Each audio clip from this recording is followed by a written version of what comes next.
I asked Native Instruments if I could review some of their software, and they just gave me the finger.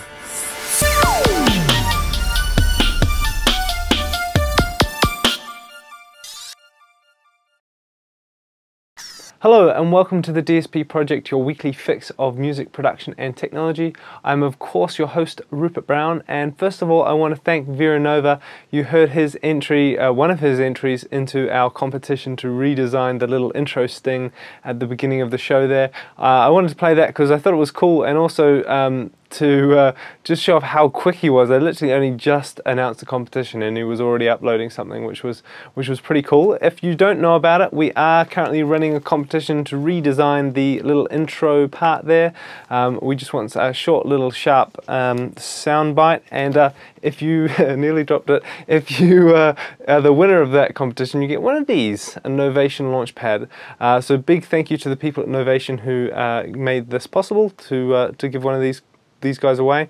If you are not familiar with this, then go back and check out other videos like Launchpad Basics, but I'm pretty sure most of you will probably be pretty familiar with that anyway.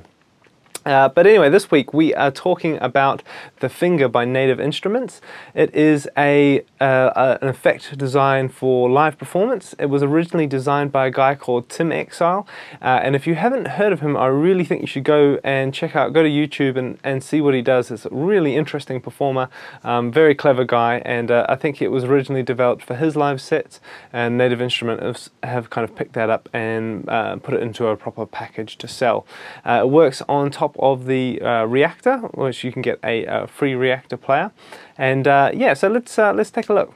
So here we have a copy of the Finger loaded into the free Reaktor player. Just to give you an idea of what it sounds like, we'll start with the drum loop.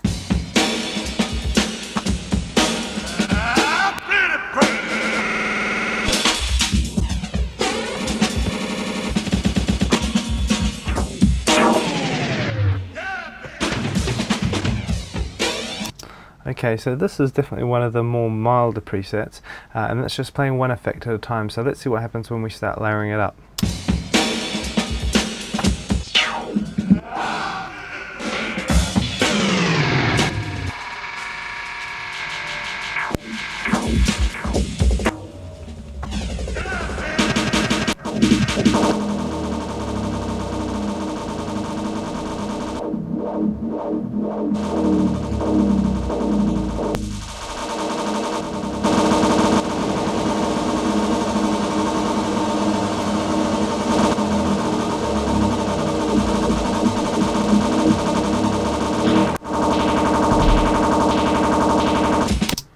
So as you can see, it can get quite extreme quite quickly, and it's something that I've definitely noticed is you have to really pick the presets that you want to use, and keep in mind what you're placing it on top of.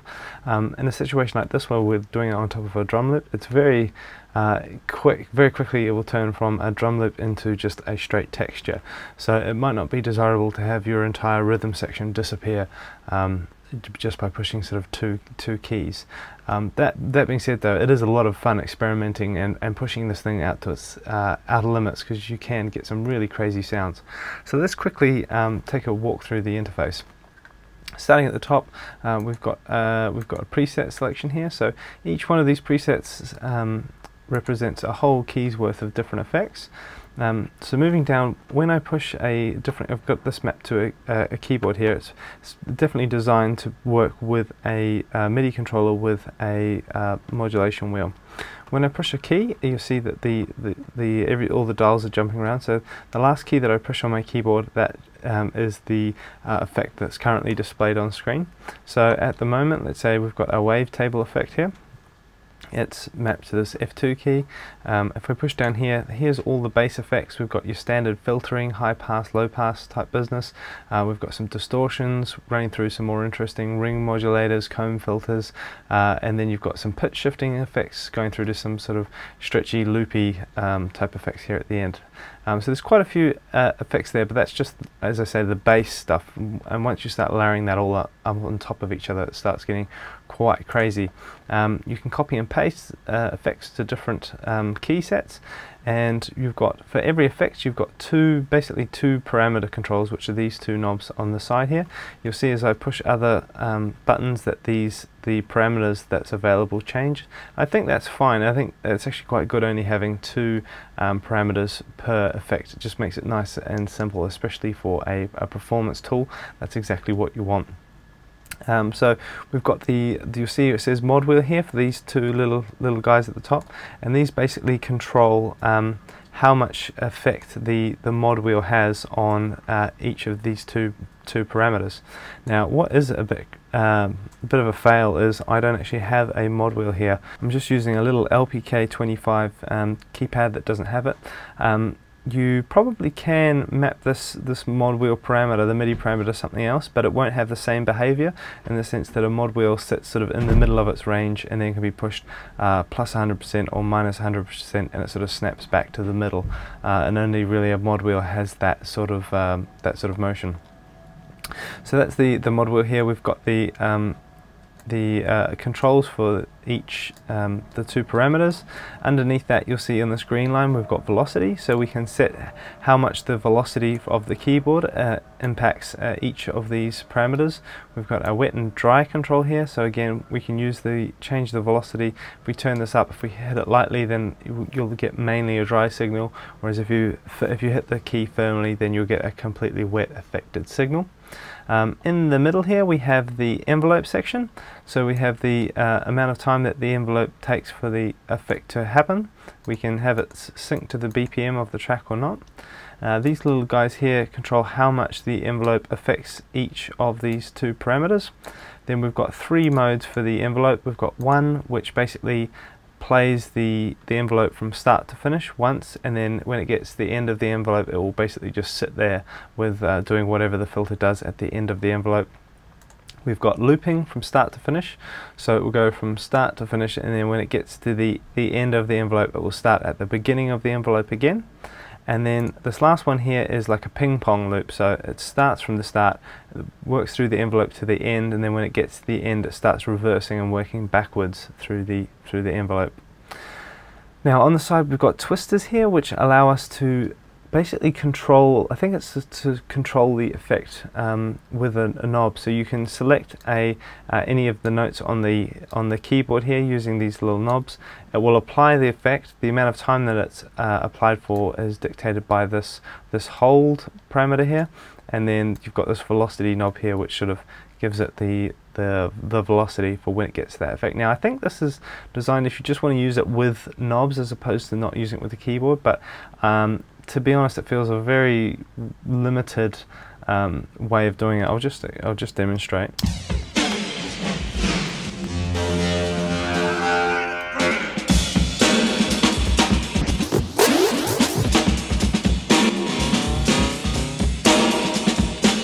So I don't know, to be honest, I don't know if I'm not getting it or if it's just a tacked on thing, but I just don't really see what the appeal is for those. But anyway, I mean, potentially I'm missing it, I don't know. Finally at the end here we've got a global envelope, so we've got an attack and release. So the attack, of course, if we ramp this up, it means that it sort of ramps into the effect from when I first hit the key, and then the release is when I release the key, how long it takes for it to go back to normal. So if we add a bit of attack here at the start, you'll hear when I push the effect that it sort of fades in. And now if I put a bit of release here, you'll notice when I let go of the key, you'll hear it sort of fade back out again.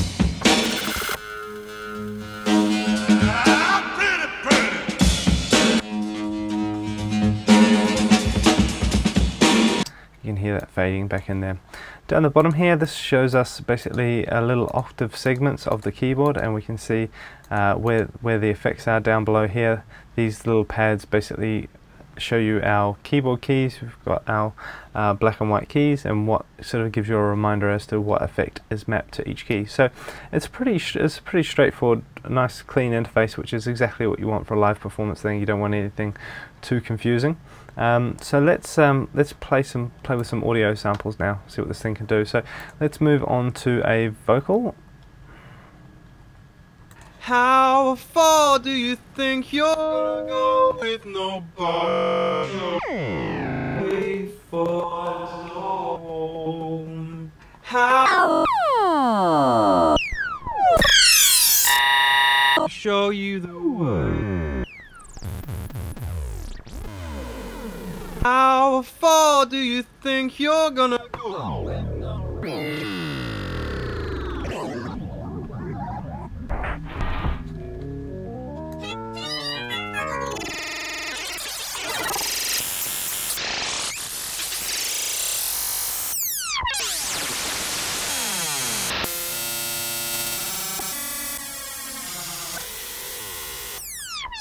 Way for door. So you can probably tell I'm not really doing any sort of clever playing of the keyboard here. I'm just running my face across the keys, and you can get some really extreme effects.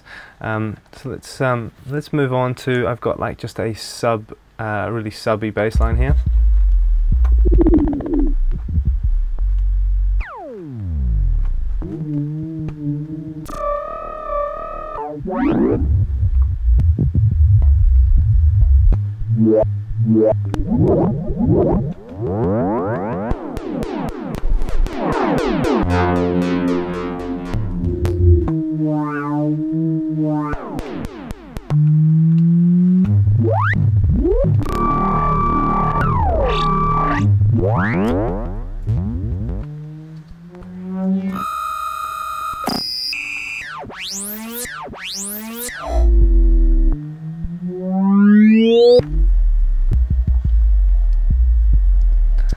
And finally, I've got like a Reese, just a sort of something with a bit more top on it, and we'll try some different presets.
So as you can see, you can get some pretty extreme effects. I'd say the amount of sound you can get out of this is verging on limitless. It really is a huge palette of samples you can get out of it.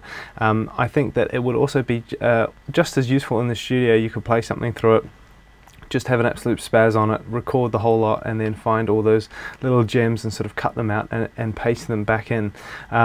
But as I said before, I think you do need to be you would have to be careful in a live situation that you basically can just obliterate something. So it goes from being your bass line or your percussion to something completely different, some weird textured pad sound.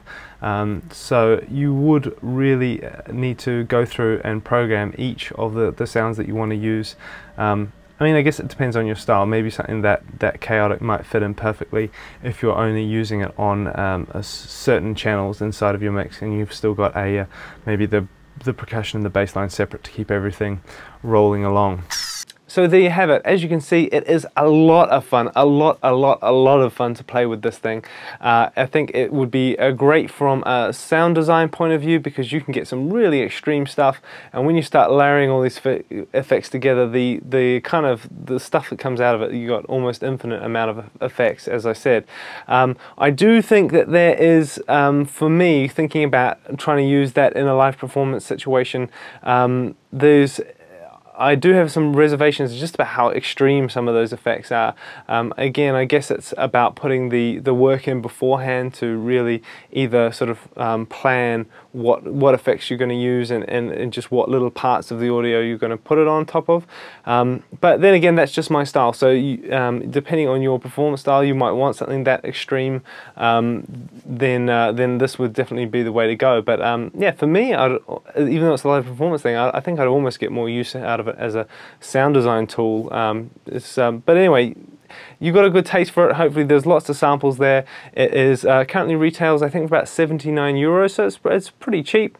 Yeah, there's a huge palette of sounds available, and it does really feel expressive. You can sort of get carried away just layering all these different bits up on top of each other. It is a lot of fun to play with, and that in itself is probably worth the price of admission, just the amount of fun you can have with it. So that has been my review of the Finger by Native Instruments. If you've got any questions about the Finger, head down to TheDSPproject.com and leave a message underneath this video. I imagine someone's got a pretty bad gag to go with that one. While you're there, if you want to subscribe, that also helps us out. And I want to put a call out to everyone to, if you can help us out by spreading the word of the show. The more people, more viewers we can get, basically, the better we can make it. The more of these kind of cool giveaways that I'm able to get, if we can get the numbers up. And to do that, I really need your help. So if you can, tell your friends, go on forums, social media, whatever, it would really help us out, and I would really appreciate it. That is about all we've got time for this week, though. I will see you next week.